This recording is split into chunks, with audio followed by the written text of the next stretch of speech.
할렐루야, 반갑습니다. 날씨가 갑자기 추워져서 다들 건강 잘 유의하셔서 또 초겨울 건강을 잘 이겨서 또 한겨울도 잘 이겨낼 수 있기를 바랍니다. 오늘은 느헤미야서 8장 말씀을 통해서 하나님께서 주시는 말씀 함께 은혜 받기를 원합니다. 느헤미야서를 통해서 지난주에도 말씀을 드렸지만 참 위대한 인물이죠. 느헤미야가 페르시아의 그 황제 아닥사스다라는 그 사람 옆에서 수를 따르는 관원, 정말 믿음직한 사람, 절대적인 신임을 갖지 못하면 그 자리에 있을 수 없는 그런 직위까지 올랐던 위대한 이 느헤미야가 한 번도 가보지 않은 그 자기의 조국, 아버지 하갈에로부터 들었던 그 조국에 대해서 성벽이 무너지고 성문이 불타고 하니까 자기 마음이 도저히 가만히 있을 수가 없어서 4개월, 5개월 걸리는 그 먼 거리를 왕에게 윤허를 받았습니다. 12년의 그 기간을, 휴가 기간을 받아서 떠나와서 예루살렘에 도착했죠. 도착해서 올 때는 그 페르시아 황제의 든든한 후원으로 왔기 때문에 굉장한 물질과 또 총독의 자격으로 왔어요. 예루살렘을 다스릴 수 있는 총독의 자격을 가지고 왔기 때문에 권력도 있고 돈도 있고 수많은 사람들도 데리고 왔습니다. 그래서 성벽을 짓기 시작했죠. 성벽을 짓다 보니까 또 호른 사람 산발랏이라는 이 도비야, 게셈 이런 사람들이 나타나가지고 자기들 나름대로 그 지방에서는 이 한 주목하는 사람들, 힘 있는 사람들이에요. 막 방해를 시작했습니다. 너희들이 왜 이렇게 하느냐 하면서 계속 방해를 하니까 느헤미야가 밤낮을 가리지 아니하고 기도하면서 보초 쓰면서 일하면서 이래가지고 52일 만에 성벽을 완성해 버렸습니다.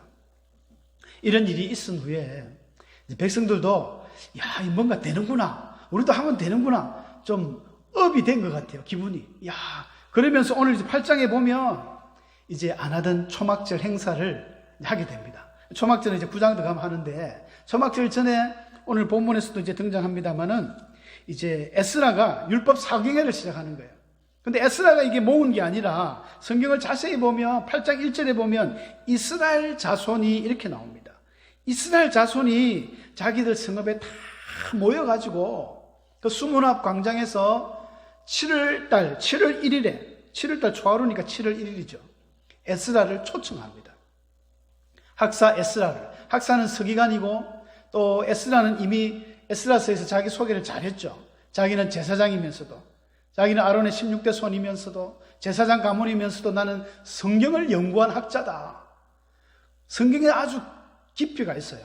시편 119편이 에스라가 적었다고 이렇게 이야기를 하는데, 시편 119편 집에 가서 한번 보시면 굉장히 길기도 길지만 특이한 이게 두문시 형식으로 지었기 때문에, 두문시가 뭐냐면 이 맨 앞에 글자들이 알파벳으로 되어 있습니다. 우리나라 같으면 시를 적으면 첫 줄은 기역으로 시작하고 두 번째 줄은 니은으로 시작하고 세 번째 줄은 디귿으로 시작하고, 그래서 기역, 년, 디귿, 열처, 희역까지 119편이 그렇게 되어 있어요. 원어는 이제 히브리어로 알레베트 긴말 이렇게 쭉 나가거든요. 이래가지고 저 끝까지 가는 이런 시를 너무 멋지게 한 절 한 절마다 하나님의 말씀, 율법, 법도, 규례 이런 꼭 하나님의 말씀이 들어가는 대단한 분이에요. 그 학사 에스라가 초빙을 받은 겁니다. 에스라하고 느헤미야는 거의 같이, 느헤미야보다 한 7년 앞에 왔다가 잠시 또 페르시아 갔다가 다시 느헤미야가 올 때 같이 온 것 같아요. 그래서 느헤미야 총독의 자격이니까 에스라를 또 청빙을 해서 이제 오늘날 소위 부흥회를 시작한 겁니다. 그런데 부흥회 앞선 사경회입니다. 사경회. 원래 사경회라는 것은 우리나라 초기 그 선교사님들도 많이 했지만 성경을 연구하고 가르치는 그 모임이 사경회입니다. 이스라엘 백성들이 얼마나 많이 모였든지 수문 앞 광장에 모였다 그랬거든요. 웬만하면 그 스룹바벨 성전 뜰에서 모일 텐데, 성전에서 할 텐데 너무 많이 온 거예요. 너무 많이 오니까 이 수문학, 북쪽에 수문학 그 동쪽인지 모르겠어요. 동쪽 그 수문학 광장이 굉장히 넓어서 수많은 군중이 모일 수 있는 장소가 그뿐이거든요. 거기서 모여가지고 이제 에스라가 하나님의 율법을 낭독을 하는 것입니다. 얼마나 감격적인 것입니까? 근데 이 율법 낭독회가 1000년 만에 하는 거예요. 1000년 만에. 신명기서 31장 그 10절에 보면 모세가 저 가나안 땅을 바라보면서 자기가 그 너보산에서 죽기 전에 여호수아와 백성들에게 너희들이 가나안 땅에 들어가면 7년에 한 번은 꼭 해라. 이 율법 낭독회를 해라고 이야기했습니다. 7년에 한 번, 이 7년에 한 번씩 이 땅이 쉬거든요. 그걸 이제 면제년이라 합니다. 면제년에 한 번, 7년에 한 번은 꼭 이 말씀을 해라. 어린이나 유아나 남녀나 남자나 여자나 이방인이나 객이나 모든 사람을 모아놓고 율법을 낭독해라. 율법이라면 보통 이제 모세오경을 말합니다. 창세기, 출애굽기, 레위기, 민수기, 신명기까지 더 줄여서 간략하게 이야기하면 신명기. 이것을 낭독해라 했는데 한 번도 안 했습니다. 여호수아는 뭐 전쟁한다고 바빴으니까 우리가 이해를 하더라도 여호수아 이후에 사사기 들어가면 이스라엘 사사들이 얼마나 방탕하게 생활했습니까? 이방인과 결혼해가지고 뭐 죄짓기 바빴죠. 사울과 다윗이 그나마 나라를 딱 안정되게 운영을 했지만 그래도 이 율법 낭독회를 하지 않았습니다. 어떤 선지자도 어떤 왕도 한 번도 안 했어요. 이거를 1000년이 지나가도록. 보통 출애굽 연도를 BC 1446년으로 봅니다. 그래서 이제 느헤미야가 온 요때가 BC 444년이거든요. 다 꼬박 1000년 정도 됩니다. 1000년 만에 하는 이 감격적인 율법 낭독회를 에스라가 시작을 했습니다. 좀 특이한 표현은 그 5절에 보면 그런 말이 나와요. 에스라가 모든 백성에 있어서 그들의 목전에서 책을 펴니 책을 펼 때에 모든 백성이 일어서니라. 일어섰대 그랬어요. 왜 일어섰을까요? 여러분, 일어선다는 표현은 구약 성경에 자주 등장하는데 존경의 존중, 존경 이런 의미가 있습니다. 우리가 나이보다 자기보다 연배인 어르신들이 어디 밖에서 들어올 때 어떻게 합니까? 자리에서 일어나서 오셨습니까? 인사하지 않습니까? 예의 없는 젊은 사람들 앉아가지고 오셨습니까? 이러는데 고개만 끄덕 그러면 안 되죠. 우리 한국이 그래도 동방예의지국인데 일어서서 인사를 합니다. 왜 그렇습니까? 존경하는 마음이거든요. 성경에 보면 경배한다든지 일어선다든지 이 단어들이 항상 붙어 있습니다. 하나님이 경배하는 자세는 이마를 완전히 땅에 쳐박고 엎드리는 자세. 그 6절에 나오거든요. 백성들이 손을 들어 아멘 아멘 하면서 하나님을 경배하는데 우리 중국 무협지에 막 이마에 피가 터지도록 막 이렇게 땅에 박는 것처럼 이렇게 경배 자세가 그렇습니다. 우리가 지금은 찬송으로 뭐 경배해야지만 진짜 경배는 엎드려서 내 이마가 땅에 대이며 하나님이 최고이십니다. 이걸 나타내는 경배 자세거든요. 일어선다는 표현도 그렇습니다. 본문에 등장하는 그 원어가 아마드라는 거나 뭐 이 비슷한 동의어들이 굉장히 많아요. 쿵, 야찰, 나찰 이런 모든 단어들이 존경의 의미를 나타냅니다. 그러니까 하나님의 말씀을 다 읽으려고 낭독을 하니까 온 백성들이 일어났다는 거예요. 우리가 교회 예배 순서 중에 보통 일어서는 경우도 있죠. 그냥 막 여러분들 귀찮아서 이렇게 세우는 게 아닙니다. 우리가 처음에 송영이나 또 끝날 때나 이제 그 마지막 시간을 하나님께 온전히 드린다는 의미입니다. 원칙적으로 사실은 성경 읽을 때도 일어서야 돼요. 성경에 보니까. 왜냐하면 이 성경 말씀은 하나님 말씀이잖아요. 설교는 목사가 하는 그런 인간의 말이지만 성경을 봉독할 때는 이게 하나님 말 그대로이기 때문에 무시하면 안 됩니다. 하나님의 말씀을 읽는데 막 딴짓한다거나 원칙적으로 일어서가지고 받아야 돼요. 그만큼 엄중한 하나님의 말씀입니다. 에스라 때는 그런 것 같아요. 온 백성이 일어났다. 참 특이한 표현이죠. 그렇게 해서 막 이 에스라가 하나님을 막 송축을 했습니다. 여호와를 송축을 하니까 온 백성들이 막 감동이 막 일어나는 거예요. 아멘, 아멘 하면서 경배하고 이런 일들이 났습니다. 그 다음에 한 일이 놀라운 일이 나옵니다. 에스라가 하나님 말씀을 쭉 낭독을 하니까 그냥 어떤 선포죠. 쭉 하나님 말씀을 읽었습니다. 히브리어이기 때문에 뭐 전문적으로 공부를 좀 하신 분들이 하는 것입니다. 서기관들이나 이런 분들이. 또 읽으니까 좀 어려운 부분도 있잖아요. 그래서 온 백성들이 다 일어서가 있을 때에 누가 그 중간중간에 들어가서 사역을 했냐면 레위인들이었습니다. 레위인들이. 오늘 7절에 나오는 그 13명의 인물들 외에 모든 레위 사람들이 백성들이 가가지고 이 말씀은 이런 뜻이고 저 말씀은 저런 뜻입니다. 이렇습니다. 이렇습니다. 막 설명을 해주니까 백성들이 아하 하면서 이해를 하는 거예요. 하나님의 말씀을 쏙쏙 깨닫게 되는 것입니다. 여러분, 하나님의 말씀을 깨달으면 기적이 일어나거든요.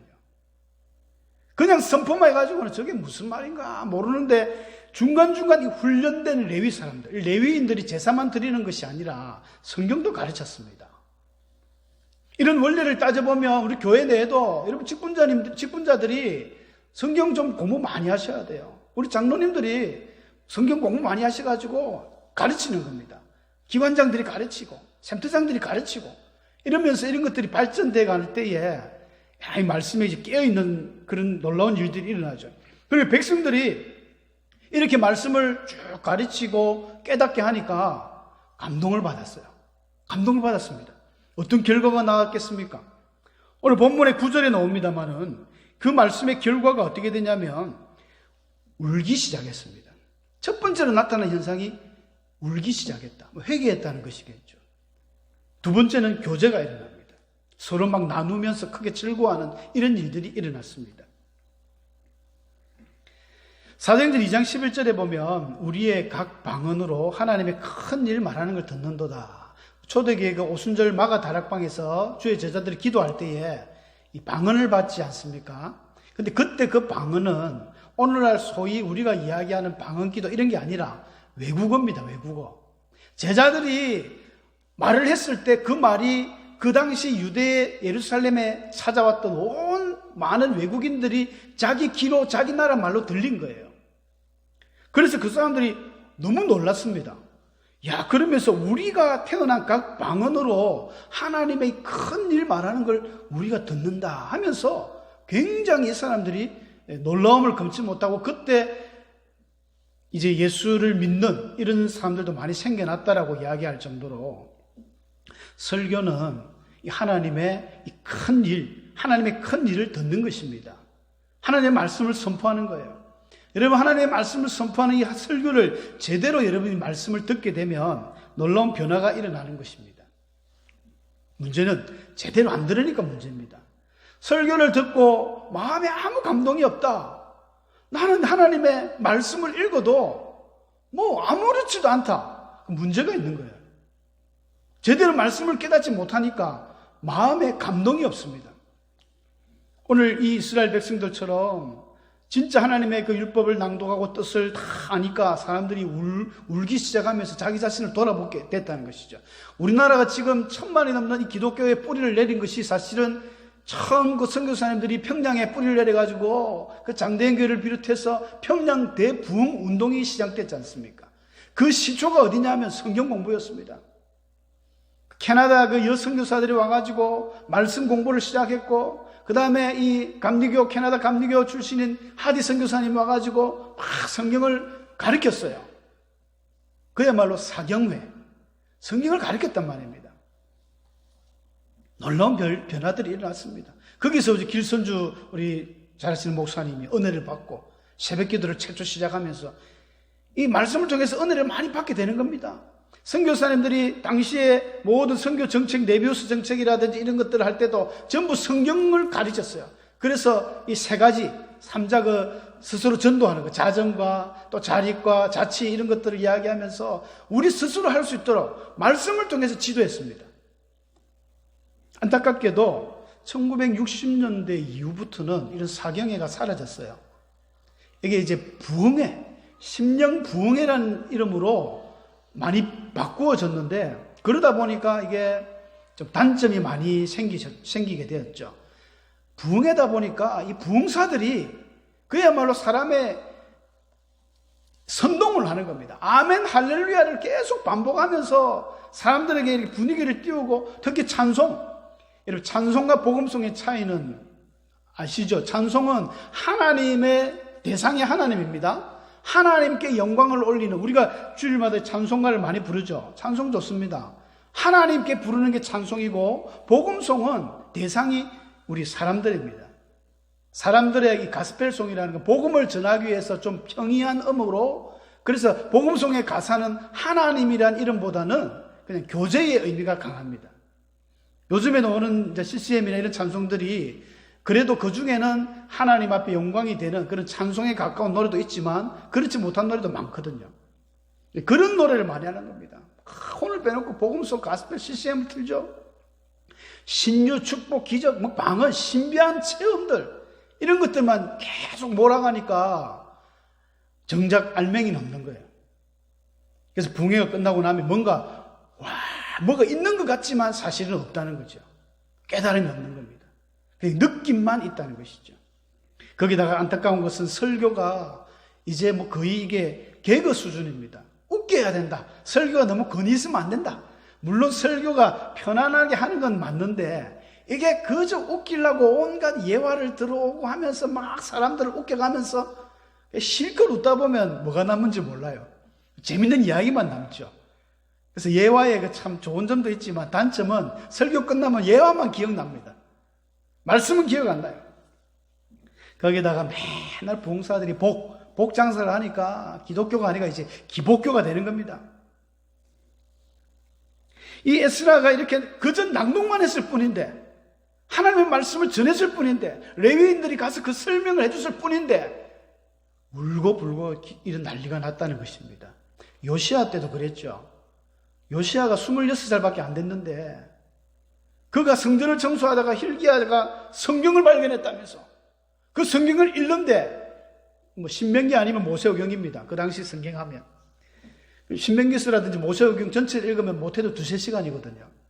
그걸 서기관 그 사반이 계속 읽으니까 가만히 듣고 있다가 옷을 찢는 거예요.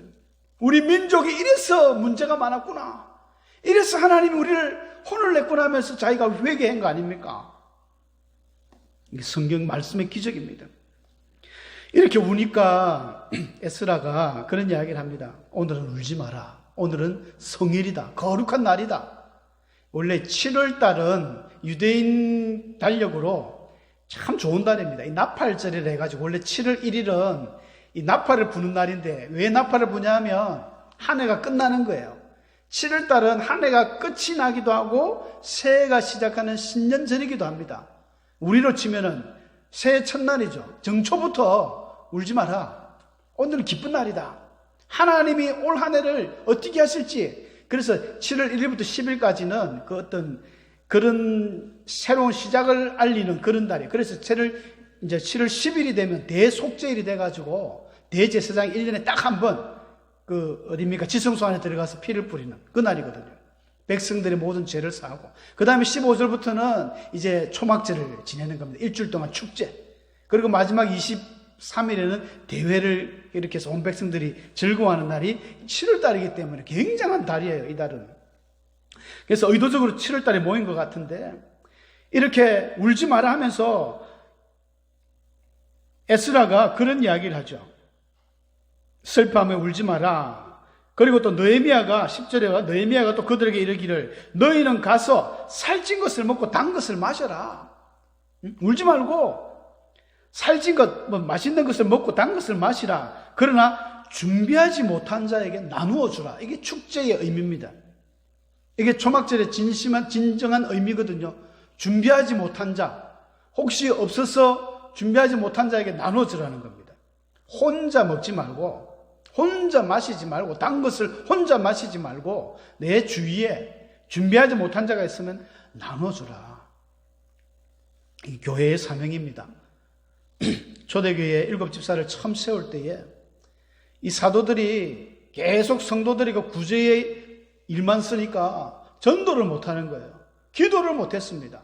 그래서 우리는 말씀 전하는 것과 기도에 전무할 테니까 이제 너희들 7집사 세웠으니 너희들이 구제해라. 어려운 사람들 돌아보라. 그거 한다고 집사를 세워줬어요. 교회의 사명입니다. 내 주위에 혹시 힘든 사람이 없는가? 물론 요즘에는 다들 밥 굶는 사람이 없죠. 우리나라가 이제 잘 삽니다. 아프리카 어디 우리 안목사님 선교지 부룬디처럼 굶고 또 이 나환자들 한센인들이 그런 나라는 우리나라가 아니지 않습니까? 자기가 벌려놓은 사업 때문에 그 빚을 감당하지 못해서 그 고민과 이런 것들이 사실은 부채 때문에 우리가 많지. 밥은 다 먹어요. 너무 잘 살고 있습니다. 집에 화장실이 없습니까? 샤워실 다 있죠. 너무 잘 살고 있습니다. 그럼에도 불구하고 어려운 사람들이 있어요. 주위를 잘 살펴보시면 여러분 우리나라가 세계 자살률 1위라는 거 알고 계시죠? 우리 청소년들 세계 자살률 1위입니다. 우리 교회 청소년들, 청년들은 상당히 은혜가 있는 것 같아요. 보니까 다 괜찮은데 혹시 주위에 여러분 돌아보시면 평소와 좀 다른 우울한 아이들이 있으면 손잡아 주세요. 거기 이제 나누어 주는 겁니다. 얘 너 혹시 힘든 일 있니? 이래 물어보면 굉장히 감동을 받습니다. 왜냐하면 그렇게 물어주는 사람이 없었거든요. 아무도 나에게 관심 갖지 않았고 그렇게 물어준 사람이 없었어요. 하면서 감동받고 교회 옵니다. 전도가 그냥 되는 겁니다. 그런 사람들에게는. 아이들 뿐이겠습니까? 어른들도 요즘 실직해가지고 여차하면 그런 극단적인 선택을 하시는 분들 있습니다. 주위 돌아보시고 그런 분 있으면 나누어 주세요. 나 혼자 잘 된다는 것은 잘못된 것입니다. 교회는 같이 코이노니아라는 교제라는 것을 같이 하는 거예요. 예수님을 주인으로 모시고 같이 하는 것입니다. 베드로 사도도 베드로전서 4장 7절에서 11절에서 만물의 마지막에 가까우신 너희는 정신을 차리고 깨어 근신하며 기도해라 했어요. 그러므로 너희는 무엇보다 뜨겁게 서로 사랑할지니 사랑은 허다한 죄를 덮느니라. 서로 대접하기를 원망 없이 하고 너희가 대접할 때 너희 힘으로 하는 게 아니라 하나님이 공급하시는 힘처럼 하고 무슨 말을 하든지 하나님이 하시는 말처럼 해라. 이런 말씀을 하셨잖아요. 마지막 때를 살아가는 저희들의 삶에 그런 자세가 되어야 될 줄 압니다. 그러면서 던진 그 말씀이 이런 말씀이에요. 너희가 여호와로 인하여 기뻐하는 것이 너희의 힘이니라.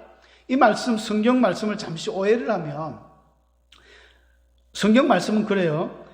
그 10장 끝절에 보면 느헤미야가 그런 말을 했습니다. 여호와로 인하여 기뻐하는 것.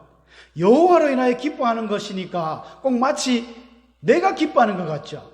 여호와로 인하여 기뻐하는 것이 너희의 힘이다. 이 성경 번역 잘못된 겁니다. 원문에서는 이게 여호와로 인하여 기뻐하는 게 아니라 여호와의 기쁨입니다. 하나님의 기쁨, 여호와의 기쁨이 곧 너희의 힘이라는 거예요. 완전 틀리죠? 내가 기뻐해봐야 뭐가 우리가 힘입니까? 좀 기분이 좋아지면 속상한 건 사라지겠지만 이게 힘이 아닙니다. 이 힘이라는 것도 이 마우쳔이라는 이 힘은요 피난처도 되고 힘도 되거든요. 하나님이 기뻐하시면 우리는 하나님 때문에 우리는 하나님이 우리의 피난처가 되고 힘이 된다는 그런 뜻입니다. 그러니까 하나님을 기쁘시게 해드려야 되는 거예요. 하나님이 기뻐할 수 있도록 우리가 뭔가를 해야 된다는 것입니다. 하나님이 기뻐하시면 무지개 전원교회 복 받습니다. 우리 성도님들 고민 해결됩니다. 내가 기뻐, 이건 소용없어요. 이건 아닙니다. 하나님을 기쁘시게 해드리는 교회, 하나님을 기쁘시게 해드리는 성도, 이런 성도는요 힘이 있는 거예요. 어려운 일에 피난처가 된다는 것입니다. 그러면 우리가 어떻게 하나님을 기쁘시게 할까요? 하나님을 기쁘시게 해드려야 되잖아요. 너무 간단합니다. 집에 키우는 자녀들이 키우는 게 아니고 뭡니까? 집에서 우리가 관리하는 겁니까? 뭡니까? 우리 자녀들이 어떻게 하면 부모님들이 그 좋아합니까? 아버지 말씀 잘 듣고 부모님이 평상시 이야기하는 것 어긋나지 아니하고 바른 생활하면 기쁘죠? 하나님도 똑같습니다. 하나님을 기쁘시게 하는 것은 하나님 말씀대로 사는 거예요. 하나님의 말씀을 사모하셔야 됩니다.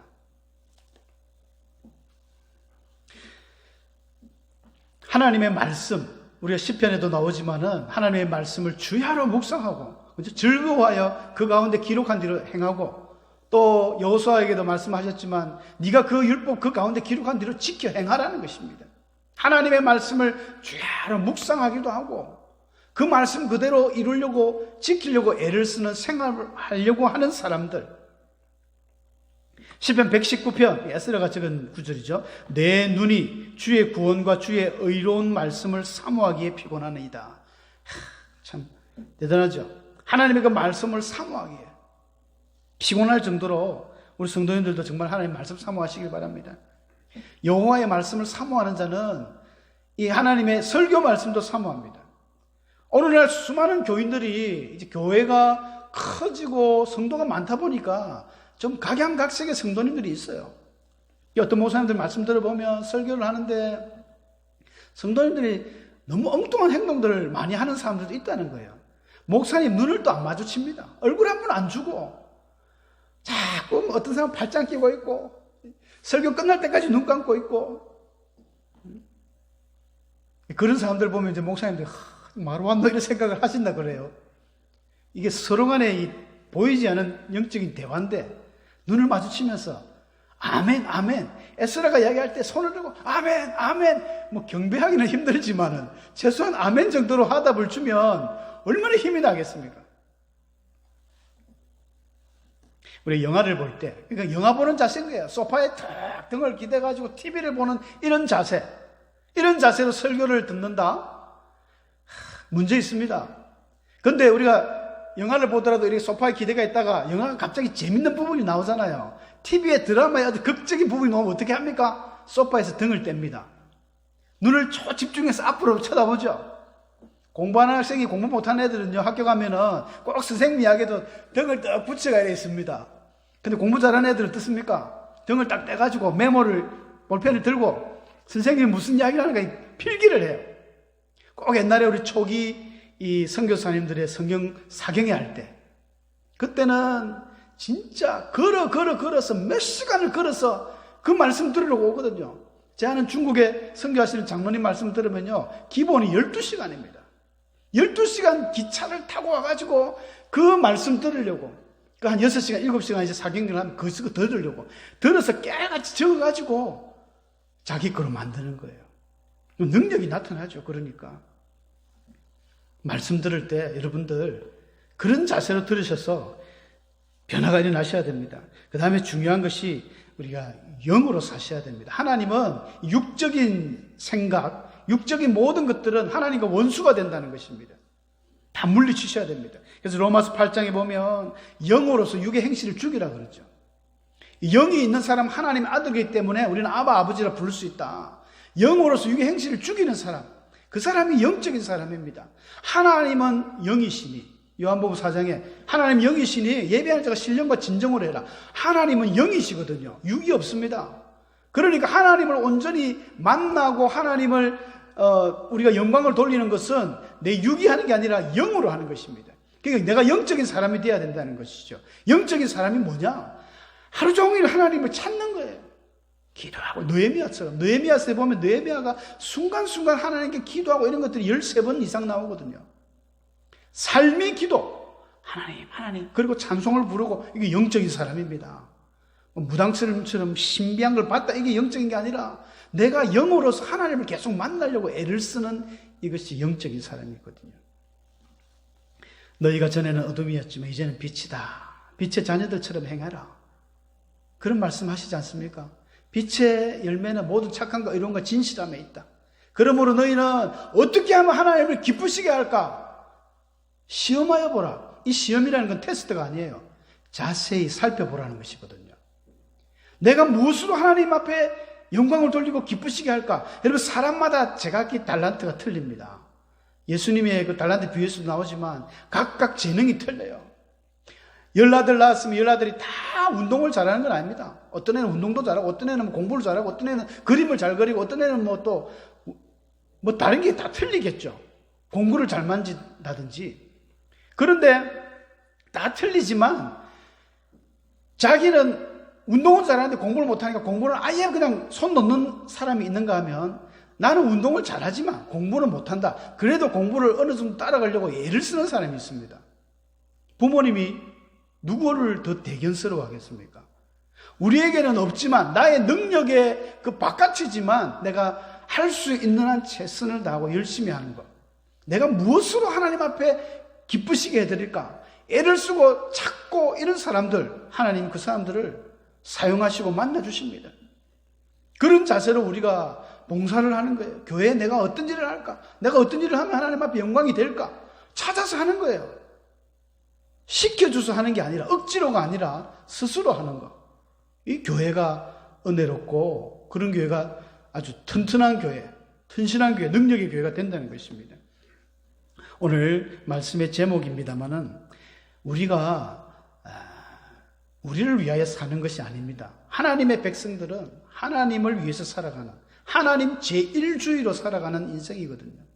하나님의 영광을 위해서, 내가 하나님을 기쁘시게 하는 것, 하나님의 기쁨을 위한 이런 신앙, 이것이 곧 우리의 힘과 나의 피난처가 된다는 이 사실 여러분들 꼭 기억하시길 바랍니다. 하나님의 기쁨, 하나님을 기쁘시게 하는 주의 성도들 되시기를 축원합니다.